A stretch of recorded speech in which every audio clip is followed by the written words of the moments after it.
નમસ્કાર અને આજની આ ગહેન ચર્ચામાં તમારું સ્વાગત છે. આજે આપણે એક બહુ જ રસપ્રદ અને સાચું કહું તો એકદમ ઊંડા વિષય પર વાત કરવાના છીએ. હું હમણાં જે વિચારતો હતો કે જ્યારે કોઈ અનંત, સીમાહીન અને અગોચર શક્તિ સાથે જોડાવાનો પ્રયાસ કરવામાં આવે છે ત્યારે તે કેટલું મુશ્કેલ લાગે છે ને. હા, બિલકુલ. આ તો જાણે કે પોતાના બે હાથમાં આખા આકાશને પકડી રાખવાનો પ્રયાસ કરવા જેવું છે. સાંભળવામાં જ અશક્ય લાગે. બરાબર.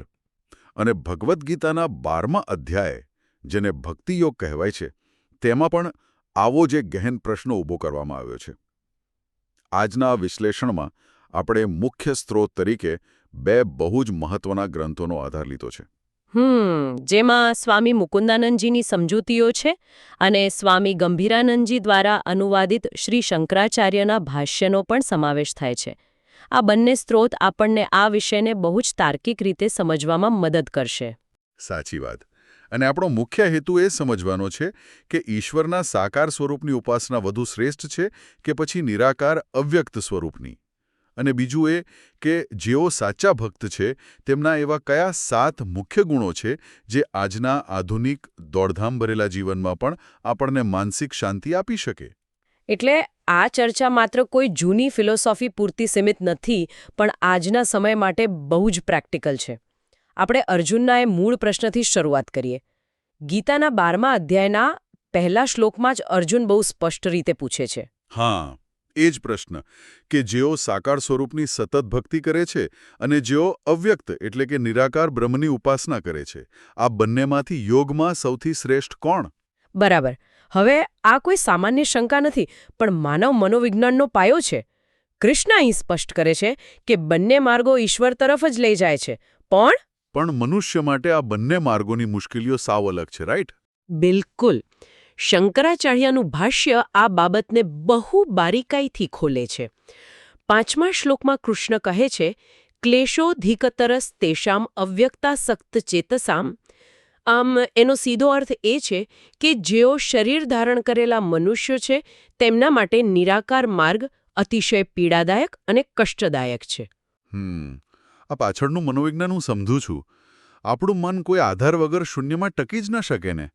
આ તો એના જેવું છે કે જાણે પ્રેમ નામના અદૃશ્ય ખ્યાલને માત્ર એક વિચારને ભેટી પડવાનો પ્રયાસ કરવામાં આવે. અરે વાહ, બહુ સરસ ઉદાહરણ આપ્યું. કોઈ અમૂર્ત ખ્યાલને ભેટવું અશક્ય છે. હા ને. તેની સરખામણીમાં કોઈ જીવંત વ્યક્તિને ભેટવું કેટલું સરળ અને વાસ્તવિક લાગે છે. સાકાર સ્વરૂપ એક મૂર્ત જોડાણ આપે છે. અસ્તિત્વ ધરાવતી વ્યક્તિ કે સ્વરૂપ સાથે લાગણીઓ જોડવી બહુ સહેલી પડી જાય છે. 100% સાચી વાત. આ બાબત મનુષ્યની દેહબુદ્ધિ સાથે જોડાયેલી છે. સ્વામી મુકુંદાનંદજી બહુ સરસ સમજાવે છે કે આપણે સૌ દેહધારી છીએ. આપણી પ્રાથમિક ઓળખ આપણા શરીર સાથે જ જોડાયેલી છે. હા, આપણે પોતાને અરીસામાં જોઈએ એટલે એક આકાર જ દેખાય. એ જ તો વાત છે. જ્યારે કોઈ વ્યક્તિ પોતાને એક આકાર અને મર્યાદામાં જુએ છે ત્યારે તેના માટે એવી શક્તિ પર ધ્યાન કેન્દ્રિત કરવું અશક્ય બની જાય છે જેની કોઈ મર્યાદા જ નથી, જેનો કોઈ આકાર નથી. એટલે નિરાકારની ઉપાસનામાં પેલો ભાવનાત્મક ટેકો ગેરહાજર હોય છે. શું કહેવાય, ઇમોશનલ કનેક્શન નથી હોતું. બરાબર. જ્યારે સાકાર સ્વરૂપની ભક્તિમાં એક ભક્ત ભગવાનના ગુણો, તેમની લીલાઓ અને તેમના સ્વરૂપ સાથે સીધો ભાવનાત્મક સંબંધ બાંધી શકે છે. તેથી જ નિરાકારનો માર્ગ કઠોર બની જાય છે. એટલે જો સાકાર સ્વરૂપનો માર્ગ વધુ સુલભ છે કારણ કે તે આપણા ઇમોશન સાથે બંધ બેસે છે, તો તેની કોઈ ચોક્કસ પ્રક્રિયા પણ હોવી જોઈએ ને. કારણ કે માત્ર એક સ્વરૂપને માની લેવાથી અંદરથી તો કોઈ પરિવર્તન આવતું નથી. બહુ જ સારો પોઈન્ટ છે આ. શ્રી કૃષ્ણ શરણાગતિ માટે માત્ર કોઈ આદેશ નથી આપતા. શ્લોક 12.8 થી 12.12માં તેઓ ધીમા અને ક્રમિક પગથિયા દર્શાવે છે. તેઓ માત્ર એક દાર્શનિક જ નહીં, પણ એક ઉત્તમ મનોવૈજ્ઞાનિક પણ છે. ઓહ, તો આ શરણાગતિનો સ્ટેપ બાય સ્ટેપ ક્રમ શું છે? જાણવું બહુ રસપ્રદ રહેશે. સૌથી પહેલું અને સર્વોચ્ચ પગથિયું છે સંપૂર્ણ મન અને બુદ્ધિ ઈશ્વરમાં પરોવી દેવી. આ અવસ્થામાં અન્ય કોઈ વિચાર કે આસક્તિ માટે મગજમાં જગ્યા જ રહેતી નથી. એક મિનિટ, પણ એ તો બહુ અઘરું છે ને. એટલે મારું કહેવું છે કે આપણું માનવ મન તો કેટલું ચંચળ હોય છે, તરત બીજે ભટકવા લાગે. હા, અને કૃષ્ણ આ વાત બહુ સારી રીતે જાણે છે. તેથી જો આ પ્રથમ પગથિયું શક્ય ન હોય તો તેઓ બીજો વિકલ્પ આપે છે અને તે છે અભ્યાસ યોગ.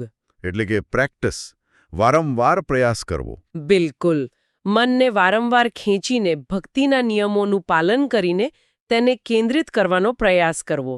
જેવી રીતે કોઈ સ્નાયુને કસરતથી મજબૂત કરવામાં આવે છે તેવી જ રીતે મનને વારંવાર એક જ જગ્યાએ લાવવાનો અભ્યાસ કરવો. પણ સાચું કહું તો આજના આધુનિક અને વ્યસ્ત જીવનમાં જ્યાં પારાવાર જવાબદારીઓ હોય છે ત્યાં ધ્યાન માટે સતત સમય કાઢવો પણ પડકારજનક બની શકે છે. જો અભ્યાસયોગ પણ શક્ય ન બને તો પછી આગળ શું? અભ્યાસ પણ ન થઈ શકે તો ત્રીજું પગથિયું છે ભગવાન માટે કર્મ કરવું. એટલે કે જીવનમાં જે કંઈ પણ પ્રવૃત્તિ કરવામાં આવે તે એવી ભાવનાથી કરવી કે આ એક ઉચ્ચ શક્તિની સેવા છે. અચ્છા, એટલે આમાં આપણે રોજિંદા કર્મો રોકવાના નથી પરંતુ કર્મોની દિશા બદલવાની છે. હા, બિલકુલ. અને જો કોઈ કારણસર આ પણ અશક્ય લાગે ને તો કૃષ્ણ ચોથું અને સૌથી વ્યવહારુ લાગતું પગથિયું આપે છે કર્મના ફળનો ત્યાગ કરવો. ઉભરો, મને અહીં એક મોટો વિરોધાભાસ દેખાય છે. સામાન્ય રીતે વિચારીએ તો માનવ સ્વભાવ માટે કર્મના ફળનો ત્યાગ કરવો એ સૌથી અઘરું કામ હોવું જોઈએ ને? હા, એવું લાગે ખરું, પણ કેમ? કારણ કે માણસ કોઈ પણ કાર્ય કરે છે તો તેની પાછળ કોઈ અપેક્ષા કે ફળની લાલસા તો જોડાયેલી જ હોય છે. આપણી નોકરી પગાર માટે કરીએ છીએ, વ્યવસાય નફા માટે કરીએ છીએ. તો પછી ગીતામાં ફળના ત્યાગને સૌથી સુલભ અને છેલ્લો વિકલ્પ કેમ કયો છે? શું પરિણામની ચિંતા છોડી દેવી એ જ શાંતિનો માર્ગ છે? આ વિરોધાભાસ ખરેખર ઊંડો છે. શ્લોક 12.12 આ બાબતને બહુ તાર્કિક રીતે ગોઠવે છે. તેમાં સ્પષ્ટ કહ્યું છે કે યાંત્રિક અભ્યાસ કરતાં જ્ઞાન ચડિયાતું છે, જ્ઞાન કરતાં ધ્યાન, અને ધ્યાન કરતાં કર્મના ફળનો ત્યાગ ચડિયાતો છે. પણ આવું કેમ? ધ્યાન કરતાં પણ ફળનો ત્યાગ ઉપર કેમ? કારણ બહુ સીધું છે. ત્યાગથી તરત જ શાંતિ મળે છે. મનોવિજ્ઞાનની દ્રષ્ટિએ જોઈએ તો મનુષ્યનો મોટા ભાગનો તણાવ વર્તમાન કર્મમાં નથી હોતો. તણાવ હંમેશા ભવિષ્યના ફળની ચિંતામાંથી જ જન્મે છે. બહુ સાચી વાત કહી. આપણે હંમેશા એ જ વિચારતા હોઈએ કે આ કાર્યનું પરિણામ શું આવશે, મને સફળતા મળશે કે નિષ્ફળતા. એક્ઝેક્ટલી. જ્યારે મનમાંથી ભવિષ્યની અપેક્ષાનો આ ભાર હટાવી લેવામાં આવે છે ને ત્યારે વર્તમાન ક્ષણમાં સંપૂર્ણપણે જીવવાનું શક્ય બને છે. પરિણામની આસક્તિ જ બધી અશાંતિનું મૂળ છે. એટલે કે જ્યારે ભવિષ્યની ચિંતા છોડી દેવામાં આવે છે ત્યારે વર્તમાનના કામમાં જ યાંત્રિકતાની જગ્યાએ એકાગ્રતા આવી જાય છે. પણ જો કોઈ વ્યક્તિ આ માર્ગ પર ચાલીને ફળનો ત્યાગ કરવાનું શરૂ કરે તો તેના વ્યક્તિત્વમાં કેવા ફેરફારો આવે? હા, એના વર્તનમાં બહુ મોટા ફેરફારો આવે. ગીતાના શ્લોક 12.13 અને 12.14માં સાચા ભક્તના 7 ગુણોનું વર્ણન કરવામાં આવ્યું છે જે આ ફળના ત્યાગમાંથી જ નીપજે છે. અચ્છા, તો ચાલો આ 7 ગુણો વિશે થોડી વિગતવાર વાત કરીએ. આ ગુણો ક્યાં છે? સૌથી પહેલાં તો એ સમજવું પડે કે આ ગુણો ભક્તિના બાહ્ય દેખાવ કે કોઈ વિધિઓ સાથે જોડાયેલા નથી. સ્વામી મુકુંદાનંદજી બહુ ફાઇન સમજાવે છે કે ભક્તિ એ હૃદયની આંતરિક સુગંધ છે. એટલે જેમ ખેતરમાં બીજ વાવતા પહેલા જમીનમાંથી નીંદણ દૂર કરવું પડે તેવી જ રીતે ભક્તિ માટે હૃદયમાંથી દુર્ગુણોને દૂર કરવા પડે. ખરું? બિલકુલ. આ 7 ગુણોમાં પ્રથમ 2 ગુણો છે અદ્વેષ્ટા સર્વભૂતાનામ અને મૈત્રઃ. અદ્વેષ્ટા એટલે કોઈ પણ જીવ પ્રત્યે દ્વેષ કે દુશ્મનાવટ ન રાખવી. એવા લોકો પ્રત્યે પણ નહીં જે આપણને નુકસાન પહોંચાડે છે. અને મૈત્રઃ એટલે દરેક જીવ પ્રત્યે મિત્રતાપૂર્ણ વ્યવહાર. સાચું કહું તો આ વાત સાંભળવામાં જેટલી સરળ લાગે છે ને પ્રેક્ટિકલ લાઈફમાં એટલી જ કઠિન છે. જ્યારે કોઈ આપણું નુકસાન કરે ત્યારે દ્વેષ ન કરવો એ માનવ સ્વભાવથી સાવ વિપરીત લાગે છે. હા, પણ એ શક્ય છે. સ્ત્રોતમાં સંત એકનાથની જે વાર્તા આપવામાં આવી છે તે આ અદ્વેષતા ભાવનું ઉત્તમ ઉદાહરણ પૂરું પાડે છે. ખબર છે એ પ્રસંગ? કદાચ પેલો નદીવાળો પ્રસંગ? હા, એ જ. નદીએથી સ્નાન કરીને આવતા સંત એકનાથ પર જ્યારે કેટલાક તોફાની તત્વોએ વારંવાર થૂંકીને તેમનું અપમાન કર્યું ત્યારે તેઓ જરાય વિચલિત ન થયા. અરે બાપરે! કોઈ આપણા પર થૂકે તો કેટલો ક્રોધ આવે. પછી એમણે શું કર્યું? તેમણે કોઈ જ ક્રોધ ન કર્યો. માત્ર નદીમાં જઈને શાંતિથી ફરી સ્નાન કરી લીધું. ક્રોધ કરવાને બદલે તેમણે તે લોકોની અજ્ઞાનતા જોઈ અને ઉલટાનું આશીર્વાદ આપ્યા. શું વાત કરો છો? અપમાન કરનાર વ્યક્તિ પાછળ રહેલા અજ્ઞાનને જોવાની આ દૃષ્ટિ ખરેખર બહુ જ મહાન કહેવાય. આ જ દૃષ્ટિ કદાચ આપણને દ્વેષમુક્ત કરી શકે. બિલકુલ. અને આ જ દૃષ્ટિમાંથી ત્રીજો ગુણ જન્મે છે, જે છે કરુણઃ અથવા દયા. સંત એકનાથના જ જીવનનો બીજો પ્રસંગ આ કરુણાને બહુ ઊંડાણપૂર્વક સમજાવે છે. તેઓ રામેશ્વરમ ચડાવવા માટે ગંગાજળ લઈ જઈ રહ્યા હતા. ઓહ, એ જળ તો અત્યંત પવિત્ર માનવામાં આવે છે ને? હા, પણ રસ્તામાં તેમણે એક તરસ્યા ગધેડાને પીડાતો જોયો. ત્યારે તેમણે એક ક્ષણનો પણ વિચાર કર્યા વગર તે પવિત્ર ગંગાજળ તે પશુને પીવડાવી દીધું. સાચી કરુણા એ માત્ર મનુષ્યો પૂરતી સીમિત નથી હોતી. બહુ સુંદર વાત. સ્ત્રોતમાં આ કરુણાના ખ્યાલને સમજાવવા માટે એરપોર્ટ પરના સામાનનું પણ એક બહુ રસપ્રદ ઉદાહરણ આપવામાં આવ્યું છે. હા, પેલું અમેરિકન એરલાઇન્સ વાળું. હા, બરાબર. ધારો કે એરપોર્ટ પર કોઈ વૃદ્ધ વ્યક્તિ પોતાનો ભારે સામાન ઉઠાવવામાં સંઘર્ષ કરી રહી છે. ત્યારે માત્ર તેમના તરફ જોઈને અફસોસ વ્યક્ત કરવો કે અરે રે બિચારા, એ તો માત્ર સહાનુભૂતિ થઈ. રાઈટ. સહાનુભૂતિથી સામાનનો ભાર ઓછો નથી થતો. બિલકુલ. પરંતુ આગળ જઈને તે સામાન ઉઠાવવામાં મદદ કરવી, તેમના જીવનનો ભાર હળવો કરવો, એ સાચી કરુણા છે. એટલે કરુણા એ માત્ર લાગણી નથી, તે એક સક્રિય પગલું છે. બહુ સરસ રીતે સમજાવ્યું. બીજાનું દુઃખ જોઈને દ્રવી ઉઠવું અને પછી તે દુઃખને દૂર કરવાનો પ્રયાસ કરવો, એ જ કરુણાનું લક્ષણ છે. પણ બીજા પ્રત્યે કરુણા દાખવવી એ હૃદયની એક અવસ્થા છે. મનુષ્ય સૌથી વધુ સંઘર્ષ ક્યાં કરે છે ખબર છે? ક્યાં? પોતાના વિચારો સાથે. પોતાની જ વસ્તુઓ અને પોતાની ઓળખ સાથે. તેથી જ આગળના બે ગુણો ખૂબ જ મહત્વના બની જાય છે, અને તે છે નિર્મમઃ અને નિરહંકારઃ. નિર્મમઃ એટલે માલિકી ભાવ વિનાનું, કોઈ વસ્તુ પ્રત્યે મમતા ન હોવી. અને નિરહંકારઃ એટલે અહંકારથી મુક્ત હોવું. ખરું ને? મનુષ્ય હંમેશા પેલું મારું ઘર, મારી સફળતા, મારી સંપત્તિ જેવા માલિકી ભાવના બંધનમાં જ અટવાયેલો રહે છે. હા, અને આ માલિકી ભાવ જ બધી અસલામતી અને ડરનું મૂળ છે. રાજા જીમુતકેતુની કથાઈ બરાબર બંધ બેસે છે. જ્યારે કોઈએ રાજાને તેમના ભવ્ય મહેલ અને સંપત્તિ વિશે પૂછ્યું, ત્યારે તેમનો જવાબ સાંભળવા જેવો હતો. શું કહ્યું તેમણે? એમણે એમ ન કહ્યું કે આ બધું મેં મારી મહેનતથી બનાવ્યું છે. ના, બિલકુલ નહીં. તેમણે કહ્યું કે આ બધું ઈશ્વરનું છે. હું તો માત્ર તેની સંભાળ રાખનાર એક સેવક, એટલે કે કેરટેકર છું. જોયું? ભક્ત પોતાને માલિક નથી માનતો, પણ માત્ર એક ટ્રસ્ટી માને છે. વાહ, ટ્રસ્ટી શબ્દ બહુ જ પાવરફુલ છે. જ્યારે કોઈ વ્યક્તિ પોતાને માત્ર એક ટ્રસ્ટી માને છે, ત્યારે વસ્તુઓ છીનવાઈ જવાનો પેલો ડર આપોઆપ ખતમ થઈ જાય છે. વસ્તુનું ધ્યાન રાખવામાં આવે છે, પણ તેના પ્રત્યેનો અહંકાર નથી રહેતો. અને આ જ નિર્મમતામાંથી છઠ્ઠો ગુણ વિકસે છે, સમદુઃખ સુખઃ. એટલે કે સુખ અને દુઃખમાં સમાન ભાવ રાખવો. હા, જીવનમાં આનંદ અને શોક, સફળતા અને નિષ્ફળતા તો આવતા જ રહેવાના. કોઈનું જીવન સપાટ તો હોતું નથી. બરાબર છે. પરંતુ જે વ્યક્તિ માલિકી ભાવથી મુક્ત છે, તે આ બંને પરિસ્થિતિઓને સમાન દ્રષ્ટિથી જોઈ શકે છે. તે સુખમાં છકી જતો નથી અને દુઃખમાં ભાંગી પડતો નથી. આ સમાન ભાવને જાળવી રાખવા માટે પેલું પાણીમાં હોડીનું ઉદાહરણ બહુ જ સચોટ છે. એક હોડી ત્યાં સુધી જ સુરક્ષિત રીતે પાણી પર તરે છે, જ્યાં સુધી પાણી હોડીની બહાર રહે છે. જો પાણી હોડીની અંદર પ્રવેશી જાય ને, તો હોડીનું ડૂબવું નિશ્ચિત છે. બહુ જ સાચી વાત કહી. બરાબર. એવી જ રીતે સંસારમાં સુખ અને દુઃખરૂપી પાણી તો ચારે તરફ રહેવાનું જ. પણ જો આ લાગણીઓને હૃદયની બહાર રાખવામાં આવે, તો મનુષ્ય સંતુલિત રહી શકે છે. હા, જો દુઃખ હૃદયમાં ઊંડે ઉતરી જાય, તો તે ડિપ્રેશન લાવે છે, અને જો સુખ હૃદયમાં પ્રવેશી જાય, તો તે અહંકારને જન્મ આપે છે. એટલે આ લાગણીઓને હૃદયની બહાર રાખવી એ જ સાચું સંતુલન છે. આ 6 ગુણો અદ્વેષ્ટા, મૈત્રી, કરુણા, નિર્મમતા, નિરહંકાર અને સમભાવ જ્યારે એક સાથે મળે છે ને, ત્યારે તે 7મા અને અંતિમ ગુણનું નિર્માણ કરે છે. અને આ 7મો ગુણ કયો છે? એ છે ક્ષમી, એટલે કે ક્ષમા. એક સાચો ભક્ત હંમેશા ક્ષમા કરવા માટે તત્પર હોય છે.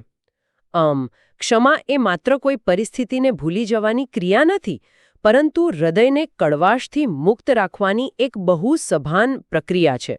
સાચું કહું તો આજના સ્પર્ધાત્મક યુગમાં ક્ષમાના ખ્યાલને લોકો ઘણીવાર ગેરસમજતા હોય છે. એવું માનવામાં આવે છે કે જો કોઈને માફ કરી દેવામાં આવે, તો તે આપણી નબળાઈની નિશાની છે અને લોકો તેનો ગેરલાભ ઉઠાવી શકે છે. હા, આ બહુ જ સામાન્ય ગેરસમજ છે. પણ સ્વામી મુકુંદાનંદજી બહુ ભારપૂર્વક સમજાવે છે કે ક્ષમા એ ક્યારે નબળાઈ હોઈ જ ન શકે. તે તો એક ઉચ્ચ કક્ષાની દૈવી શક્તિ છે. એટલે ક્ષમાને શક્તિના પ્રતીક તરીકે જોવી એક સાવ અલગ જ દૃષ્ટિકોણ છે. બિલકુલ. જો હૃદયમાં ક્રોધ, વેરભાવ કે બદલો લેવાની ભાવના ભરેલી હોય તો તેમાં શાંતિ માટે કે ઈશ્વરના પ્રેમ માટે કોઈ જ ખાલી જગ્યા બચતી નથી. અને ક્ષમા ન કરી શકવા પાછળ મુખ્ય 4 અવરોધો કામ કરે છે: અહંકાર, આસક્તિ, ક્રોધ અને અપેક્ષાઓ. એટલે અહંકાર વ્યક્તિને નમ્ર બનતા અટકાવે છે, બરાબર ને? હા, અને આસક્તિ માલિકી ભાવ ઊભો કરીને નુકસાનની પીડા વધારે છે. ક્રોધ સીધો દ્વેષને જન્મ આપે છે અને અપેક્ષાઓ તૂટવાથી પેલું સંભાવ નષ્ટ થઈ જાય છે. જ્યારે આ 4 અવરોધો દૂર થાય છે ને ત્યારે જ સાચી ક્ષમા ઉદ્ભવે છે. આ બાબતને આપણે આજના આધુનિક જીવનશૈલીના સંદર્ભમાં મૂકીને જોવી જોઈએ. ઉદાહરણ તરીકે સોશિયલ મીડિયા પર થતી ઉગ્ર દલીલો કે ઓફિસના પોલિટિક્સમાં આ ગુણો કેવી રીતે લાગુ પડી શકે? બહુ જ સાચો સવાલ પૂછ્યો. તમે જ કહો, જો કોઈ ડિજિટલ પ્લેટફોર્મ પર કોઈના વિચારોની આકરી ટીકા કરે કે મજાક ઉડાવે તો સામાન્ય માણસ શું કરે?